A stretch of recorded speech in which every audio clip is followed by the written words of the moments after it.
Good morning. My name is Joe Placelli, and this is my final project on Kristallnacht, Prelude to Destruction. Let's get into it.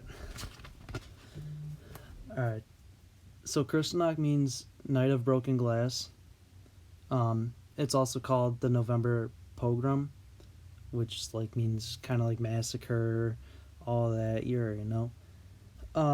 So basically what it was it was a pogrom against Jews carried out by the SA paramilitary forces and civilians throughout Nazi Germany.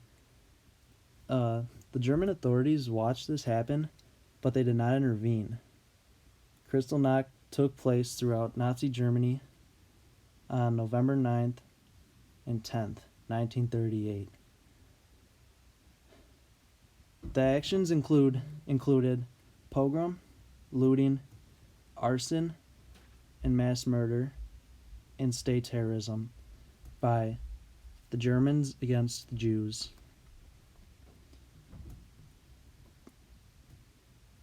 Prelude to destruction of a whole people, and it was an indication of what happens when society falls victim to its baser instincts. Like I said, Kristallnacht means Night of the Broken Glass. It was the name given to the day and night of terror that the Jews had to experience. Basically what happened was, so one morning it was all like a normal day. The Nazis had been planning a kind of like a plot or mass murder or some sort, terrorist act against the Jews for quite some while, and they just needed a kickstart to start it off, and Kristallnacht's what happened. So let's get into it. On November 10th, 1938, more than 2,000 Jews were arrested in Frankfurt, Germany.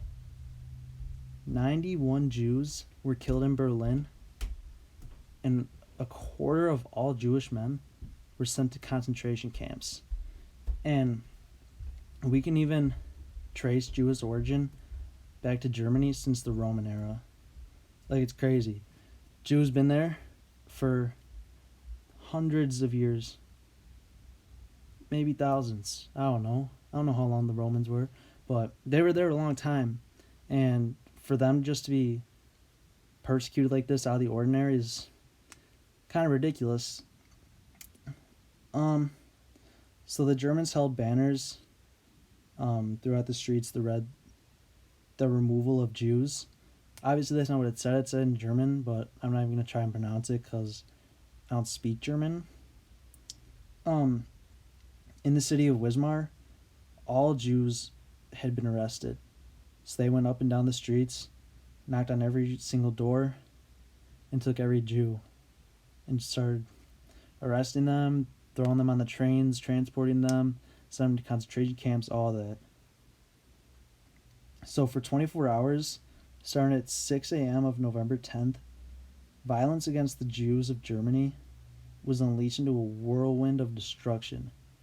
Like, I'm talking smashed windows, stolen property, graffiti, vandalism, the whole 9 yards.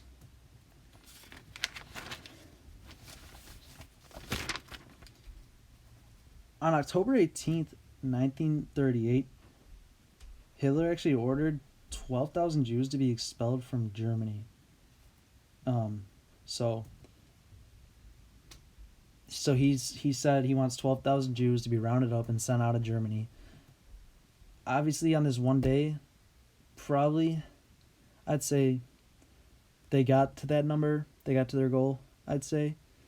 So all the Jews, all Jews that were arrested were legal German citizens. Like, there's no reason for them to all be arrested. It's just, like, unfortunate. Like, I don't even know how to explain it. But everything they owned was taken from them. Their furniture, cutlery, linen, beds, stoves, books. They were all seized as booty by the Nazi authorities. I don't know what they did with them, but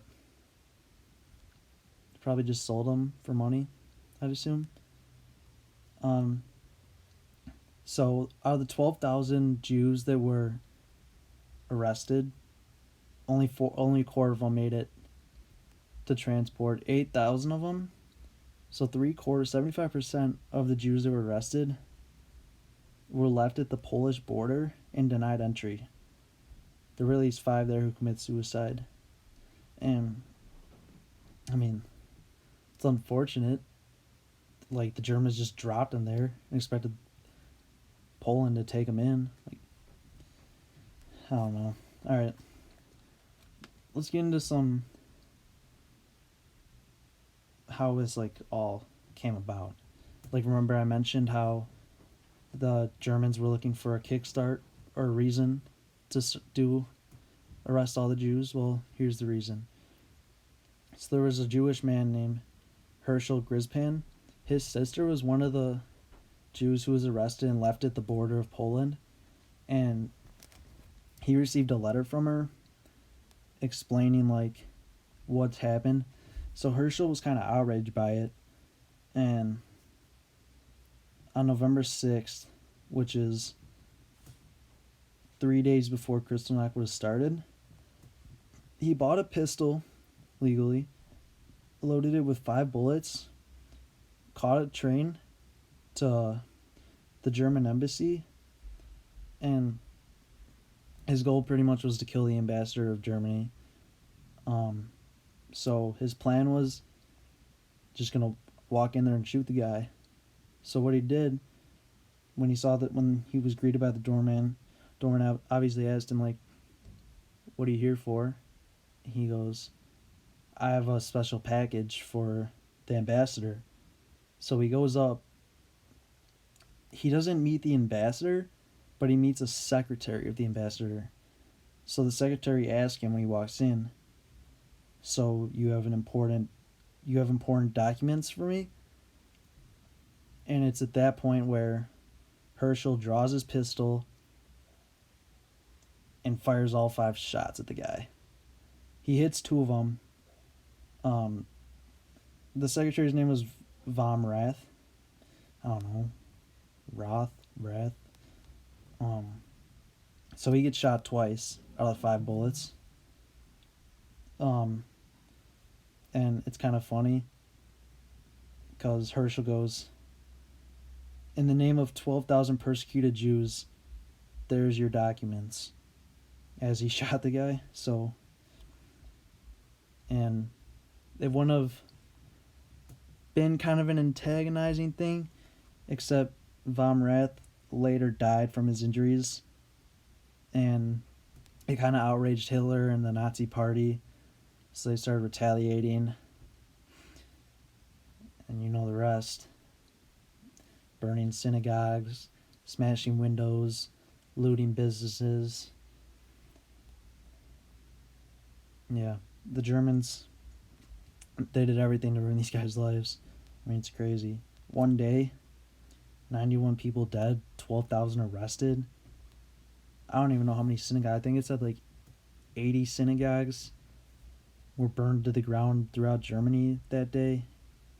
So, I mean, they were relentless with it. They were going at it.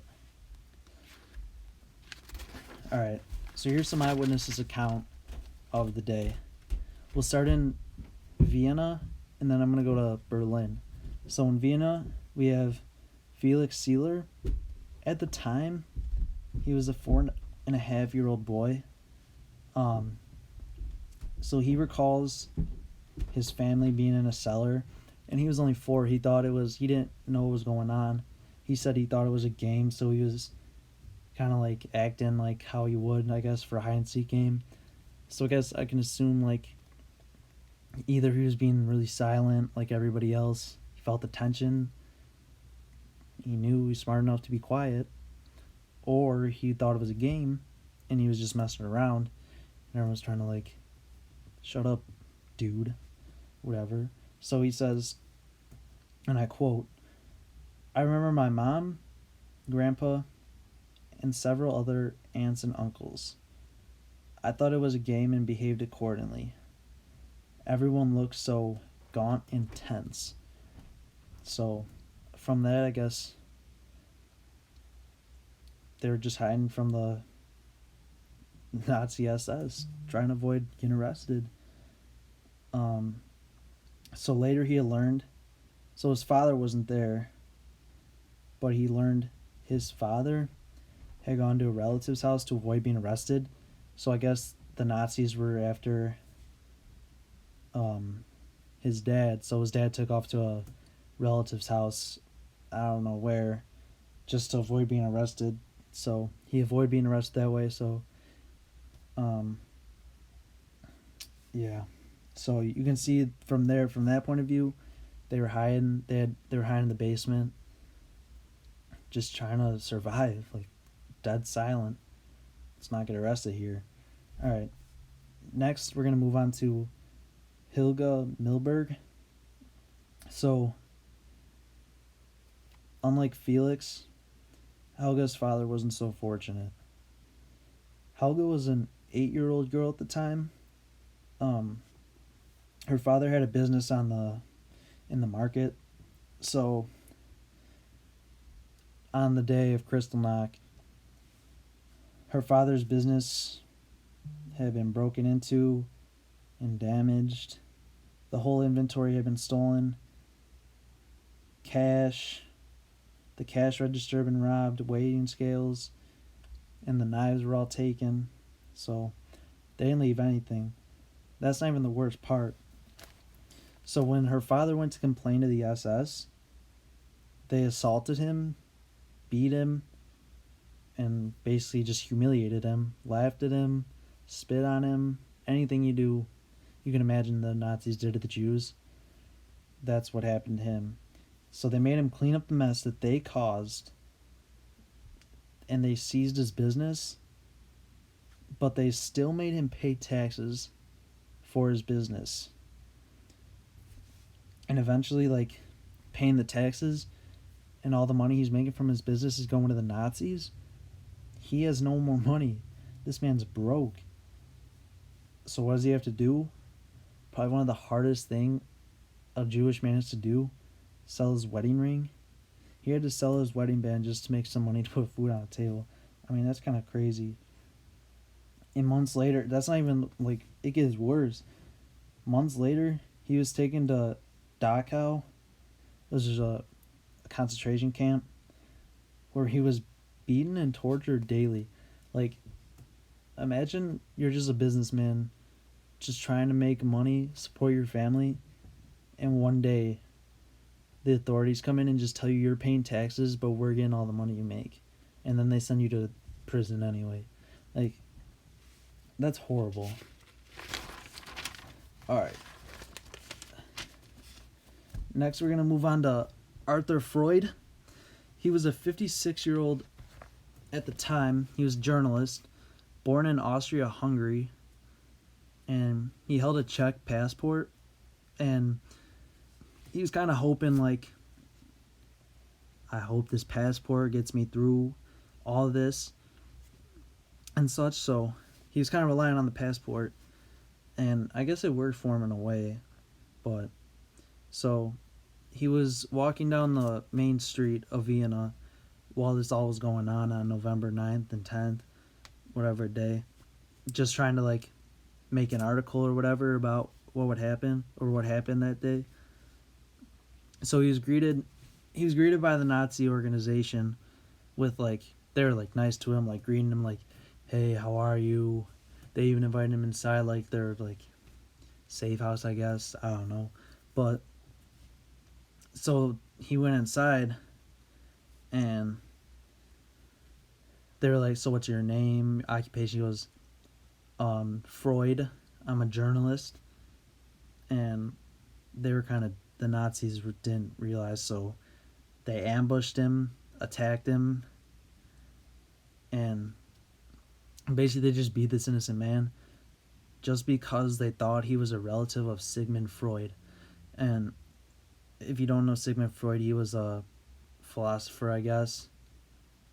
Does some, like, psychological thing discoveries. I don't know, but most people have heard of Sigmund Freud, and when they heard Freud with Arthur Freud, they jumped to conclusions and beat the man just because of a last name. So that's going to wrap it up for Vienna. Now I'm going to move to Berlin. So Berlin, things were like even worse out there than Vienna.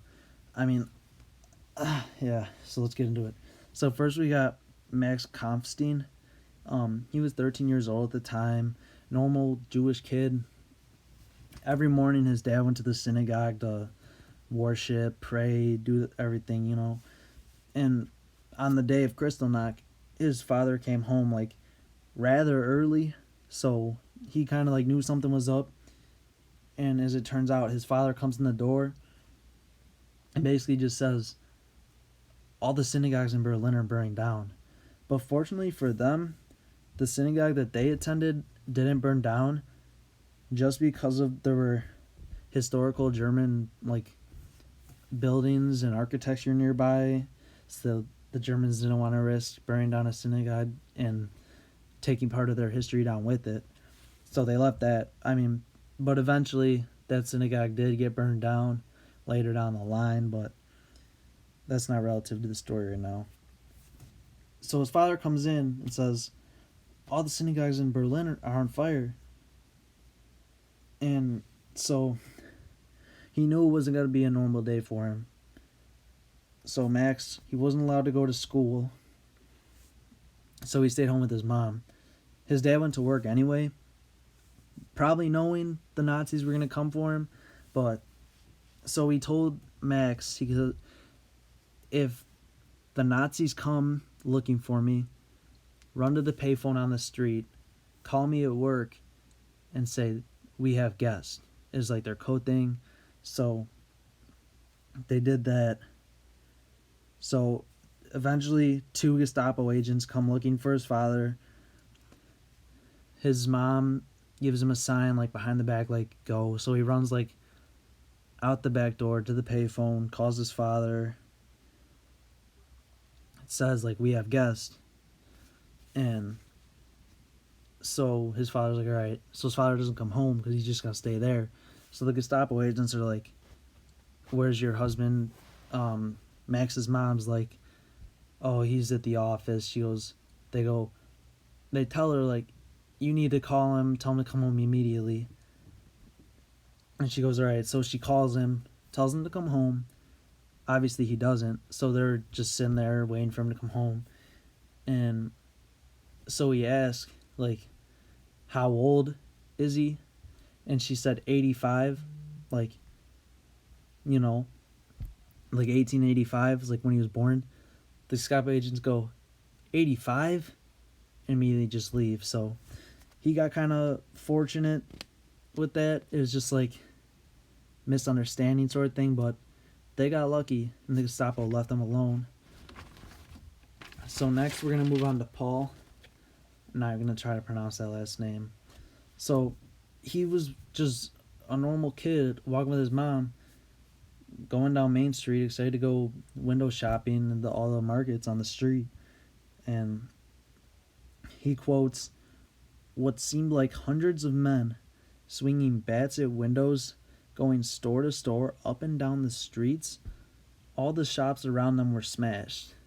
So can you imagine just walking down the street with your mom and all of a sudden, like, say like 50 people all armed with baseball bats run by you and start smashing the walls or the windows and everything in the store right in front of your face? Like, that's gotta be kind of hard. So and last we're gonna move on to Miriam. She lived in a first floor apartment opposite of a synagogue. So the synagogue is like right across the street. And she recalls watching Nazis burn all the books in the streets in Torah scrolls. So she's watching from her apartment window. The Nazis go in her synagogue across the street, take all the books, all the writing, everything, and just burn it. just start burning it in the street. And she says, when the book was written, I'm not sure if she's still alive, but she says she can still smell the burning stench of the burning paper, and the fear lives with her every day. So imagine something happens and you see something back in 1938 is when this took place. So imagine seeing something in 1938 and you can still smell whatever they were burning that day and the fear that still lives with you to this day. That's tough. Yeah, so that wraps everything up. I covered basically everything that I thought I needed to cover. Um, Mr. Conrad, if you're listening, I hope you don't hate it. I hope you don't hate me. I know I've been a little like absent for e-learning, and I sincerely apologize for it. Um, Thanks for everything that you've done for me the last 4 years. You're definitely one of my favorite teachers, and your class is always most enjoyable to me. Definitely gonna miss like your class and everything. I'll for sure be seeing you at some football games next year. I know that. Um, but I just want to say thanks for everything and good luck in the future. Who knows what the future holds for both of us. Uh, but just thank you for a good year or whatever half year. Thank you.